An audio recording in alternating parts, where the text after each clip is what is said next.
Now, it's not every day that a 3-hour flight makes history, but a short while ago, the first commercial flight between Israel and the United Arab Emirates landed in Abu Dhabi. On board were Israeli and American officials, including US Senior Advisor Jared Kushner, who helped broker a peace deal between the two countries, a deal that was made public earlier this month. Just 3 Arab countries in the Middle East recognise the state of Israel. Let's go now to Irris Makler, our correspondent in Jerusalem. Irris, tell us more about this flight. I mean, what's the significance of this flight? The significance of it is that it's happening at all. Flight 971, the very first flight, commercial flight, from Tel Aviv to Abu Dhabi. It flew another first. It flew over Saudi Arabian airspace. I'm sure all the passengers on board were grateful because that cut the flight time by half. So it took just over 3 hours instead of 7. As an emblem also of bringing Israel closer to its Arab neighbours. I mean, if you just take the story of the pilot, he's a veteran El Al pilot with 45 years experience. He's near the end of his career. He's sitting at home because of COVID-19 not flying, and he gets the call to come and do this flight. He says he's so excited. He's more excited for this than any other flight in his life.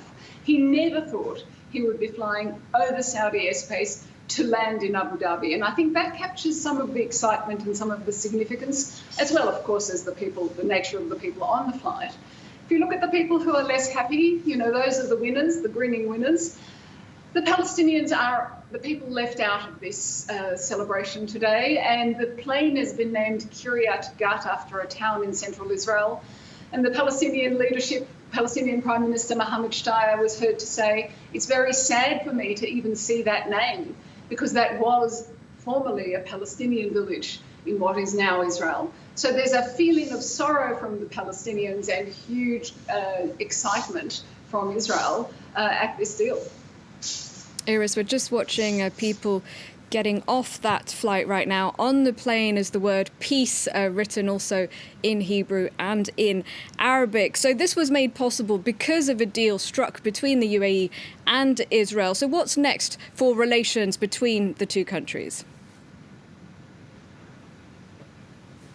Well, in the coming 2 days, we're going to have working groups of Washington, Jerusalem and Abu Dhabi, all three working together on the issues that are important to them. Economics, trade, security cooperation, health cooperation, tourism, all of those. But it's not just all love.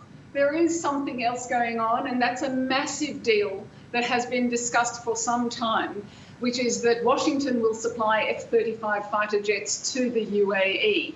Now, it's interesting because you wouldn't actually comment on it necessarily, except that Israel's Prime Minister denied it originally. Donald Trump confirmed it. We've now heard Jared Kushner confirming it. So it's something that Israel is not necessarily happy about, but it's definitely going to be part of this. And by the way, it's all happening at breakneck speed. There's going to be 2 more meetings, and then the plan is for a signing in Washington in October, just before the election in November. They want that foreign policy win just in time. All right, thank you very much, Irris Makler, joining us there from Jerusalem.